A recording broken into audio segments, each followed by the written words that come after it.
cannot come before God. Kama nuru ya Bwana haijakuzukia, hautaweza kuitika kwenye wito mtakatifu kama nuru ya Mungu haijakuzukia. So the light of God must come face. Raba shada gada badadia ragada bradida baradia mazegedida baradoshe manta remando branina bazia gada baloshe. Neema yenye kutupatia kuzingatia, ile neema inayotupatia kujali neno lako Baba, katika jina la Yesu we receive that grace. Ile neema ya kujali neno la Bwana, ile neema ya kujali mambo ya utumishi ragida braviza zegrede beladoshka. Yesu, ninaomba freedom over you now. Those chains be broken in Jesus mighty name. Hiyo minyororo ikatike. May those chains be broken right now. Hiyo minyororo ikatike. Minyororo ya kutokuzingatia mambo ya Mungu, rapa kata manderia, minyororo ya kupuuzia neno la Kristo. Neno la Bwana linasema Mungu wa dunia hii amewapofosha fikra zao nisiwazukie nuru ya wokovu. Father Lord, ninaharibu roho zote zilizotumwa kwenye maisha ya watu niozuia wasizingatie na kupokea neno la Kristo.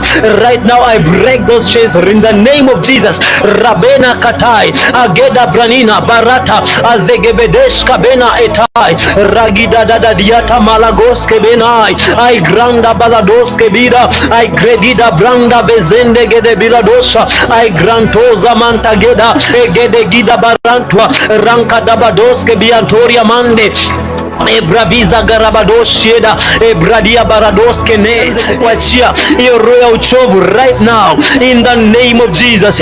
I break its power. Rapanta katoria rebrabina gadabazia ibrevinto komena gajanta rebedeska manta gabina igezina mantegoria manda. Connecting this prayer right now.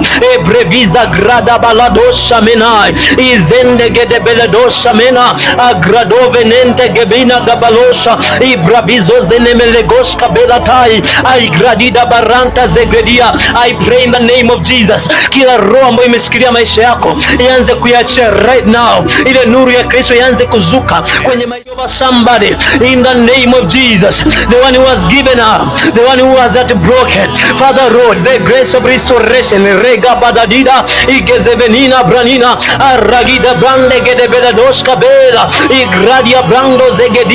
Ile roho ya kukata tamaa I break over you right now in Jesus mighty name. Ile roho inaharibika parle koshana manena egebenedeska mina katai aranto brenina beladosha I brabizoze brende gebedeshka tai ibrabize gredida balatoria. Yes, I need more grace. Nahitaji neema yako Baba, nahitaji neema yako. There is sufficient grace to sustain my man, kumtunza mwanadamu. There is sufficient grace radia gradida baradoske bi ibela kabaladeshe menai akwanta kamente gebela nanta ezebinente gibadia baranose mia ai grabiza zoze bende gebela shebia balantwa ida bela gabeloshe mia da baradozia. By the power of the Holy Spirit I break every yoke, I break every chain, I cut every chain around your life now in Jesus my name. Those spirits of weakness, let them let you free right now, right immediately in the name of Jesus. Roza mauti, roza kukata tamaa, roza kujichukia. Father Lord I pray, Father Lord I pray, Father Lord I pray. Ragira benai I gede belenen sankabadosha ide brenika maloshe nina I de kwanta kapena niata izegine branina. There is a power coming to you now, there is a power touching your heart now. Ekede branda gabadashka bela izantwa rakamande bezonta gebela nai ikamparo-sende gredida. I pray in the name of Jesus, may the power of God from Tanzania, Africa, East Africa, West Africa, South Africa, United Kingdom, I katabarosh, tamaladoske binata, eradida, USA, rapanto koria mai, Arabic States, rimandoza gadia, iede beneneska bida, igranta grebadoska bela, ebranda gadabaloske bia, ianto koria manda vradida. I speak the grace of God wherever you are. The spiritual realm has no distance.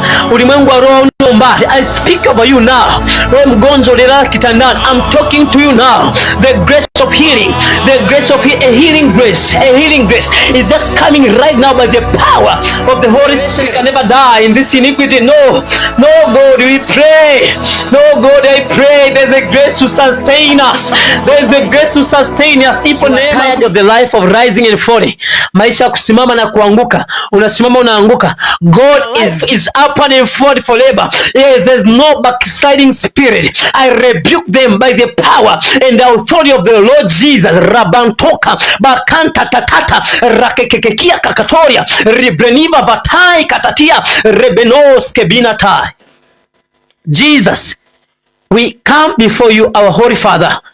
Hi, the Gida Brania. Listen to me. We have been disappointed so many times. Kizazi chetu kinaishi kwenye wimbi kubwa la dhambi. Hai katoria ma. Wimbi kubwa la dhambi linameza hatima.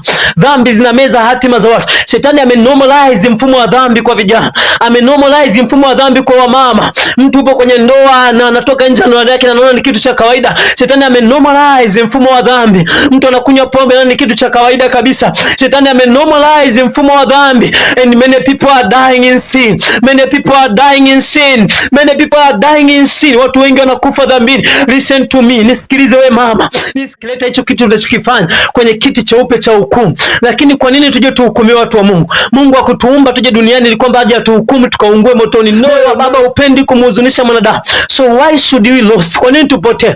Jana nikakwambia kwamba dhambi ilichokifanya ilimfanya mwanadamu kuwa mtumwa wake. Ah my God. Father help us. Dhambi ilimfanya mwanadamu kuwa mtumwa. Hautaki kufanya hicho unachokifanya, lakini haujui hata kwa nini unafanya. Unajikuta umeingia kwenye hilo wimbi. Hautaki kufanya hicho unachokifanya na unasema kabisa Mungu mimi sipendi, na unajua kabisa Mungu amesema usifanye, but you don't know how to come out of this. Haujui jinsi ya kutoka hapo. Listen to me. Hautatoka hapo kwa nguvu zako. You need the grace of God. Unahitaji neema ya Mungu akusaidia. You need the grace of God. Unahitaji neema ya Mungu itakayokubeba kutoka hapo. Ipo neema itakayokubeba kutoka hapo. I speak it. Ipo neema ya Mungu, watu wa Mungu, ipo neema ya Mungu. So listen to me. Shetani alipogundua kwamba mwanadamu amepewa vitu kubwa, he has given very big treasures. Amepewa hazina kubwa sana ambayo mwanadamu anafaidi. Hai. Shetani alichokifanya alitaka kuiba hiyo hazina. Ah my God. Shetani alitaka kuiba hiyo hazina, akamfanya mwanadamu akosee. Baada ya mwanadamu kukosea, baada ya mwanadamu kuanguka dhambini, then hazina zote ambazo Mungu alimpa mwanadamu zikanyang'anywa na adui na mwanadamu akabaki empty handed. Na baada ya mwanadamu kubaki empty handed, ikampeleka mahali ambapo hapendi kufanya anayofanya, lakini hana namna. Anajikuta tu anayafanya, anajikuta tu anayacommit. Kwa nini? Kwa sababu uwezo wa kujizuia umeibiwa. The capacity to hold back has been stolen. So unapompokea Kristo unarejesha uwezo wa ndani wa kujizuia kwenye dhambi, uwezo wa ndani wa kukataa mashauri ya shetani, uwezo wa ndani wa kukataa mashauri ya adui. My God, my God. Wewe unadhani utatoka kwenye hiyo dhambi kwa nguvu zako?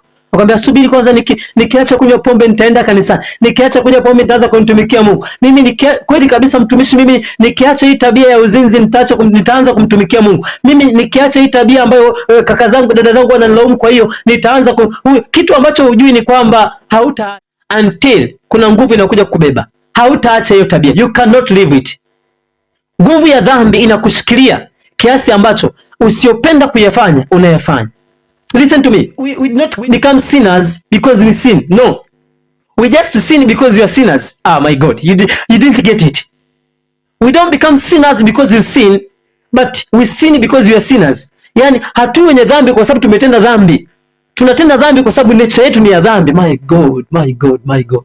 Mwanadamu alipozaliwa na wazazi wake amejikuta kwenye eneo ambalo he has found himself to the place where automatic ni mtenda dhambi. Kuna nature ya dhambi ndani yako ambayo haiwezi kuondoka mpaka umempokea Kristo. Utakuwa upendi kufanya unachokifanya, utakuwa hutaki kufanya unachokifanya, but automatic kuna nguvu itakuwa inakuvuta. Utatamani kumtumikia Mungu kama watu wengine, lakini hautaweza. Why? Kuna nguvu ndani yako ambayo inakuvuta nyuma. Ni kama kani ya mvutano. kwamba nikirusha jiwe juu lazima lirudi chini. This is a kind of power ambayo inakuhold, nguvu ambayo inakushikilia. It's like a gravitational force. You cannot go against it. My God, I speak over you today. Let the reverence shall be upon your life in the name of Jesus. Kufunguliwa kwa juu ya maisha yako. So hatutendi dhambi, hatuhesabii kuwa ni wenye dhambi kwa sababu tunafanya dhambi. No, tumehesabiwa kuwa ni wenye dhambi kwa sababu asili yetu ni ya dhambi. Tumezaliwa tukiwa tayari tumeshaharibiwa. Tumezaliwa tukiwa tayari nature yetu ya ndani haisupport mapenzi ya Mungu. So naposema ni kumpokea Kristo, tunachokifanya ni kurejesha asili ya Mungu ndani yako. Is to restore the origin of man, origin of God inside a man. Uhalisia wa Mungu urudi ndani ya mwanadamu. This is what we call receiving Christ. Maandiko yakisema is to be born again, ni kuzaliwa mara ya pili. So tafsiri ya kuzaliwa mara ya pili ni kurejesha uzima wa Mungu ndani yako ili kwamba uweze kuyabeba mapenzi ya Mungu. Unatamani kuwa mtumishi mwenye matokeo, you cannot do it with your own. Hauwezi kufanya kwa nguvu zako until you receive new life, mpaka umepokea maisha ya Kristo. My God, my God, my God, I don't know if you get this. I don't know if you get this. Unajiona leo unatenda dhambi, unajikatia tamaa kwenye dhambi ambayo unapita. Oh my God, unajikatia tamaa kwenye magumu unayopitia, unajikatia tamaa kwenye aina ya tabia ambayo inakuwa inakuangusha kila dakika. Kuna aina ya tabia sasa imekuwa very chronic kwenye maisha yako to the extent unapotamani kuiacha hauwezi, unajikatia tamaa kwenye hiyo. Listen, I tell you today this, kwamba kila mtu mzuri, kila mtumishi wa Mungu unayemwona amesimama, he had a bad past. Ana jana yake ambaye hataki kabisa hata kuisikia. Kila mtu ambaye anaona amesimama anamtumikia Mungu ni mzuri, hakuzaliwa hivyo. Kuna jana ambayo hata kwenye masikio watu ikisikika ni aibu. Kuna jana ambazo hata watu wakizisikia they cannot even believe. Kuna jana ambazo ni aibu hata kwenye masikio yake mwenyewe. Lakini sikilize, kila mtu ambaye unajiona sasa hivi unatenda dhambi, unajiona ni mbaya, there is a better tomorrow, there is a better future. Ipo kesho njema, ipo kesho yenye matumaini. Listen to me, receive Christ today. Mpokee Yesu leo, kwa sababu mbele yako kuna kesho ambayo ni njema. Lakini kesho njema haiwi automatic. Kesho njema inakuwa baada ya wewe kukubali kumpokea Yesu Kristo, kwa sababu hauwezi kujitoa kwenye hicho kifungo kwa namna yako, lakini anahitajika mmoja aje ndani yako ili kwamba uweze kupokea uzima wa milele, na uzima wa milele ndani yako ndio utakao kusaidia kuishi mapenzi ya Bwana. The life of God in a man is what helps a man to live a holy life. Holy life does not come after your strength, does not come after your good doings. Maisha mazuri, maisha ya utakatifu, maisha ya kumtumikia Mungu hayaji baada ya kuwa umetoa sadaka, hayaji baada ya kuwa umeomba. Ni matter of fact, maombi na kutoa sadaka ni matokeo ya maisha ya Mungu ndani ya mtu. Oh my God, hauwezi kuvifanya hivi vitu ukiwa hauna uhalisia wa Mungu, ukiwa hauna maisha, ukiwa hauna uhai wa kimungu ndani. Kwa kutoa sadaka, kuomba, kufunga, kuwaona wajane, kuwaona yatima, hivyo vitu havikuletei, hivyo vitu havileti uzima wa Mungu ndani. Wala usifanye hivyo ili kwamba usijisikie hatia. Nisikilize mtu wa Mungu, unapaswa kupokea uzima wa Mungu ndani, ili uzima wa Mungu ndani uzae hayo matendo mema. Matendo mema yote bila kuwa na uzima wa Mungu ndani, they are meaningless, hayana maana. Nisikilize, matendo mema yatakuwa na maana baada ya wewe kukubali kumpokea Kristo awe Bwana na Mwokozi wa maisha yako. My God, my God, my God. Utaona kumpokea Kristo ni kitu cha kawaida sana kama hautajua kwamba bila Yesu wewe huwezi kuishi maisha matakatifu. Reblania iraboske bedeshka bidadoria mande, katika jina la Yesu. Haijalishi Baba aina ya maisha, haijalishi aina ya background. Father Lord, I speak again, there is a better future, there is a better future. Kuna ule wakati unaokuja ambao ni mwema. There is a better future. Baba, majira yajayo ni mema. Reiga bedoria, safari yako haijaishia hapo. Stand up again, rise up again. Simama tena, safari yako haijaishia hapo. Simama tena, simama tena. Rabadoske bedoria Rebania. I speak the grace of standing up. I speak the grace of standing up in Jesus mighty name. Simama uendelee mbele. Simama uendelee mbele. Simama uendelee mbele. Bwana hajamalizana na wewe. The assignment. Go back to your assignment. Father, the grace to carry us back in your divine assignment. The grace to take us back in the divine assignment. Ile neema kutubeba tena kwenye assignment za kimbingu katika jina la Yesu Kristo.